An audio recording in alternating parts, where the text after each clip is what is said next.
E aí, meu povo, como é que vocês estão? Sejam bem-vindos ao primeiro vídeo de 2026, né? Dando estreia à temporada, né? Não a temporada do Botafogo, a temporada aqui do canal. Não tinha feito vídeo ainda até o momento, né? Só tinha o Campeonato Carioca e as duas partidas, e a primeira partida do Campeonato Brasileiro contra o Cruzeiro. Acabou de acabar Botafogo e Grêmio, num jogo que estava todo mundo curioso, né? Todo mundo curioso para saber como é que o time do Anselmo ia se comportar nesse Campeonato Brasileiro jogando fora de casa, depois de uma partida muito boa contra o Cruzeiro, a vitória de 4-0 no Estádio Olímpico Newton Santos, e aconteceu um negócio meio inexplicável, né? É, Vamos fazer aquele esquema que a gente sempre faz, trazendo desde o pré-jogo da escalação. O Botafogo foi a campo hoje com a escalação considerada titular, né? Com o Neto no gol, o trio de zaga com Ponte improvisado, Newton improvisado, Barbosa, com Vitinho na ala direita, Alan e Danilo por dentro, junto com o Teres fechando a ala esquerda, Montoro e Santi Rodrigues, e na frente o Arthur Cabral. E vamos lá. Assim, pelo que ele tem à disposição até agora, o Martin Anselmi é o que tem de melhor. O Bastos jogou contra o Fluminense e voltou depois de um ano parado por lesão e parece ainda não ter condição de jogar um jogo com mais intensidade, como seria hoje no Campeonato Brasileiro, né? Um jogo com mais intensidade do que você jogar contra o time reserva do Fluminense e você estando em time reserva também. Um time reserva, não um time misto do Fluminense, mas enfim.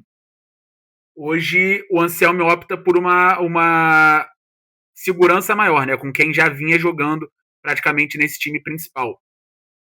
Os 10 primeiros minutos, 10, 11, não são tão bons do Botafogo, é um time um pouco mais desconecto em campo, né, com uma pressão maior do time da casa, o Grêmio pressionando um pouquinho, mas sem criar grandes chances também, sem o Neto fazer nenhuma defesa.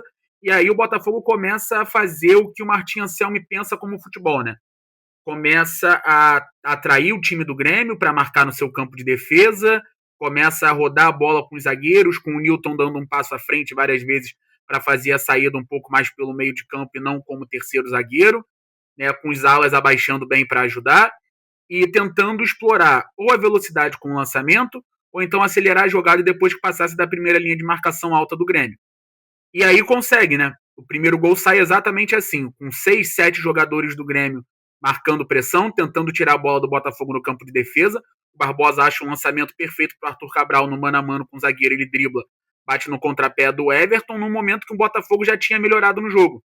Controlava um pouco mais as ações, tinha mais a bola, conseguia atrair o Grêmio e não perder a bola na saída de bola, que é muito importante ali, né, para o esquema do Anselmi. E logo depois o Botafogo continua com um controle maior do jogo, mas vem o primeiro grande erro, né? O gol de empate do Grêmio. Ele vem de uma infelicidade do Ponte, um cruzamento do TT para dentro da área.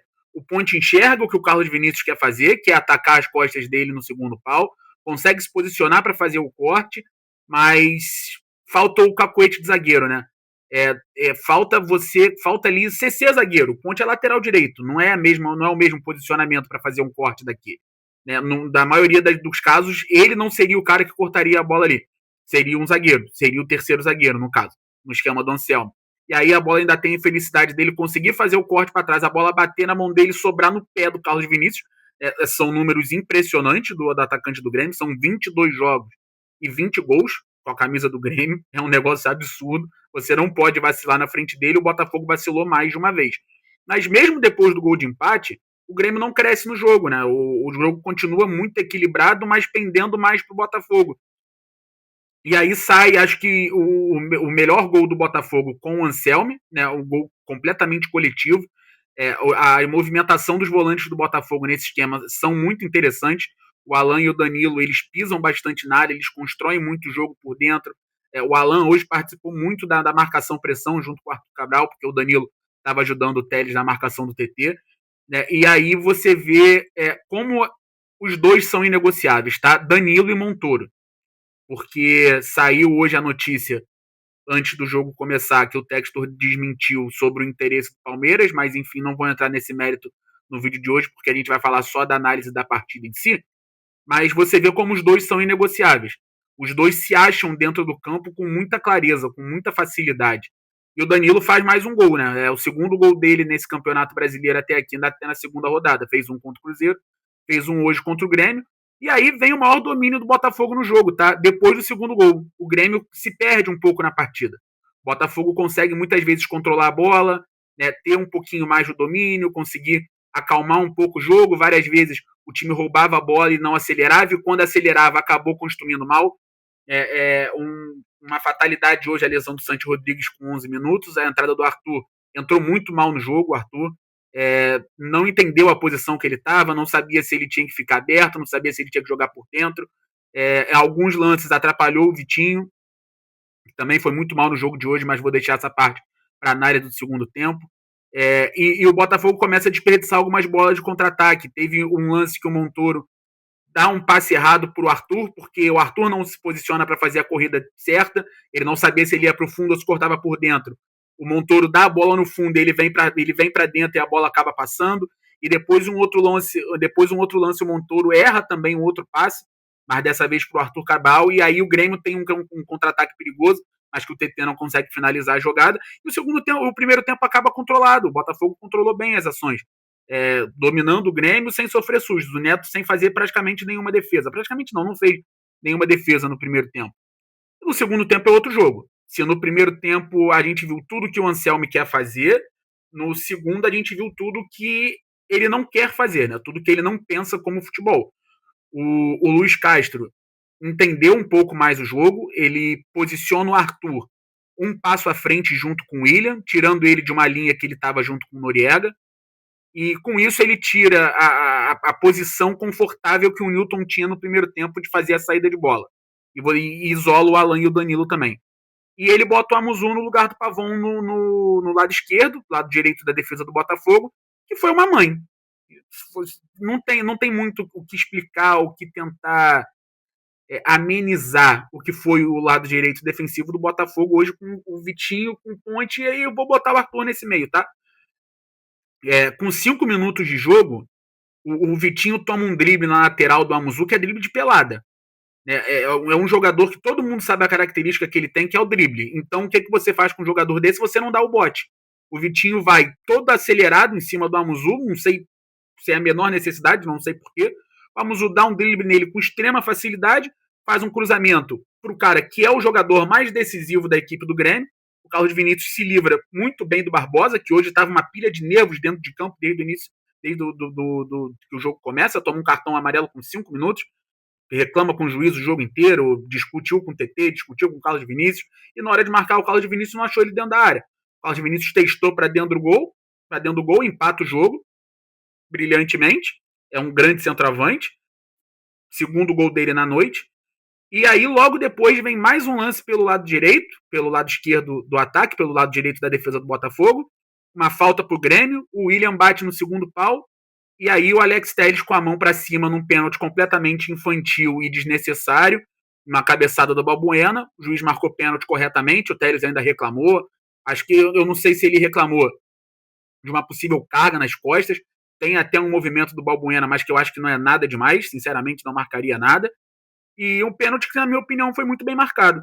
E aí o Carlos Vinícius vai e faz o terceiro gol, faz um hat-trick. Não vou criticar o Neto no pênalti. Acho que cada goleiro tem o seu método de defesa, tem uns que esperam até o final. O Neto esperou até o final para ver se o Carlos Vinícius batia no meio ou batia mal, para ver se ele conseguia pegar. O Carlos Vinícius bateu muito bem, forte, rasteiro no canto, sem muita chance de defesa, mesmo se o Neto adivinhasse o canto, acho que não pegaria. E aí vem o quarto gol novamente, pelo mesmo lado, com o Amuzu em velocidade. Ele passa o Vitinho no passe do Marlon, ele chega no ponte, ele ganha, e ele acha o TT no segundo pau, para fazer a virada, e o 4-2, um time que toma gol em 15 minutos. O Botafogo tomou 3 gols no segundo tempo. É inexplicável. Assim, é o início de trabalho, eu não vou criticar técnico, acho que os jogadores merecem uma certa crítica por entrarem completamente desligados num jogo que era controlado. Não sei se isso pesou e eles acabaram entrando um pouquinho mais relaxados do que deveriam, mas a postura do time no segundo tempo é completamente o contrário do que foi no primeiro. E quando você toma um 4-2, tomando 3 gols em 15 minutos, qualquer chance de reação vai muito por água abaixo, né? Após o quarto gol, após o terceiro gol, o Anselmi já ia mexer, né? Ele já estava preparando o Matheus Martins, e aí toma o quarto gol, e aí ele vem com o Matheus Martins Barreira. Aí acho que a gente não sabe, pelo que parece, o Montoro sentiu um pouco aquela lesão que ele teve no ombro, na clavícula no ano passado, e por isso saiu, mas se não foi por isso, eu não teria tirado o Montoro. Acho que o Anselmo mexeu mal nessa, se não foi por lesão, obviamente, se foi por escolha tática dele. E logo depois que o Barreira entra, ele perde um gol que talvez botasse o Botafogo no jogo de novo. E não em questão tática, tá? Porque o segundo tempo foi dominado pelo Grêmio, mas foi muito laical o jogo todo. Mas talvez botasse o time animicamente no jogo de novo. E aí depois toma o quinto gol, aí sim, eu acho, numa falha do Neto. Acho que foi um gol que poderia ter sido evitado. Ele rebate a bola mal, né? Uma bola que foi forte também, foi na entrada da área, mas ele rebate muito mal a bola e acaba sobrando no pé do Edenilson, que faz o quinto, e ali a fatura já parecia liquidada. O Botafogo ainda desconta no final com um golzinho de voleio e tal, mas fecha a partida em 5-3. O que fica de lição? Primeiro, o Botafogo precisa urgentemente de reforços, tá? E os reforços já estão aqui, isso que é o pior. O Botafogo precisa urgentemente derrubar esse transfer ban, pagar essa dívida que tem com o Atlanta United. Por quê? Final de jogo de hoje, o Newton estava se arrastando de cansado, o Barbosa estava se arrastando de cansado. O Botafogo hoje, o Martin Anselmo, ele tinha 12 jogadores do banco de reserva. 6 eram garotos da base. Eu tô botando o Kadir no meio desses textos. O Kadir já tá um tempinho no profissional, mas também não é nenhum jogador experiente. Então, dos 12, 6 eram da base. O Botafogo jogou hoje praticamente com um zagueiro em campo, um zagueiro no banco. Barbosa em campo, Bastos no banco. Sem centroavante reserva, porque o Cris Ramos está machucado, ninguém dá uma satisfação do que ele tem, ninguém dá um prazo de retorno, ninguém estipula um prazo para ele estar disponível para jogo de novo. Só tinha o Arthur Cabral hoje, que jogou os 90 minutos mais uma vez. O Botafogo jogou hoje sem o meia reserva, porque os dois estavam em campo, o Santi Rodrigues e o Montoro. Saiu o Montoro, saiu o Santi Rodrigues machucado. O Arthur entrou, não contribuiu para nada. O Matheus Martins entrou, não contribuiu para nada. O Barreira entrou, perdeu o gol e não contribuiu para nada também.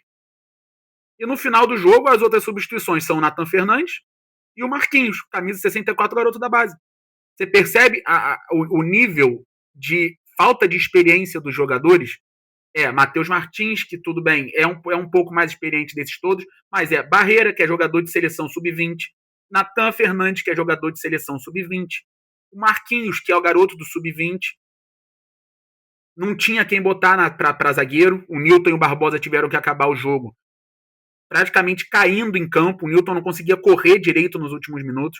O Botafogo precisa urgentemente derrubar esse transfer ban, inscrever os reforços, o Vijalba, o Riquelme, o zagueiro, o Ítalo, o zagueiro, fechar a contratação do de César e do Racing, o zagueiro. O Botafogo, dependendo, a gente torce para que não, mas dependendo da lesão que o Santi Rodrigues teve, vai ter que ir ao mercado buscar um meia, porque também não dá uma satisfação sobre a situação do Joaquim Correia. Então tá na hora do Botafogo começar a levar esse planejamento a sério, porque a gente já está em fevereiro. Tudo bem, foi bem diferente do ano passado, realmente, o planejamento. Né? O Botafogo contrata um treinador muito rápido, desde que o David Ancelotti avisa que vai sair. Mas tá faltando isso. Né? O Textor falou que a nota oficial do clube fala que quando o transfer ban começasse a incomodar, a dívida seria paga. Já começou. O Botafogo perdeu o Marçal por lesão, perdeu o Santi Rodrigues por lesão, não tem ainda um prazo para quando vai voltar. Daqui a 15 dias tem Libertadores da América, um jogo na altitude, tem clássico contra o Fluminense pelo Campeonato Brasileiro, tem clássico contra o Vasco pelo Carioca. O Botafogo já está classificado para as fases finais do Carioca também, então vai ter quartas de final, vai ter semifinal, pode ter uma final. Então já está atrapalhando, tá? Não sei se a diretoria já percebeu, está atrapalhando já. Então está na hora de pagar para inscrever os reforços e dar ao Martin Anselmi pelo menos a chance de ter um elenco competitivo. Porque ele já mostrou que com um time bem afetado, ele consegue competir. Então dá um elenco para o cara trabalhar. Tá? Não sejam covardes a esse ponto. Ou então deem a cara e falem o que vão fazer. É o mínimo que a torcida exige de vocês. E é isso, meu povo. Primeiro vídeo do canal aqui nesse ano. Estamos voltando aos pouquinhos. Vai ter muito conteúdo ainda para vocês. Muito jogo do Botafogo. Muito vídeo curto, como a gente faz aqui, também nas outras redes sociais. Então, quero te convidar a se inscrever aqui na Voz Alvinegra, tá bom? Por aqui a gente vai falar sempre de Botafogo, sempre de jogo, pré-jogo, notícia, tudo que acontece no mundo do Glorioso, tá bom? Se inscrevam também nas nossas outras redes sociais, elas vão estar aqui embaixo, é muito importante pra gente. E é isso, rapaziada, tamo junto, até a próxima, um abraço.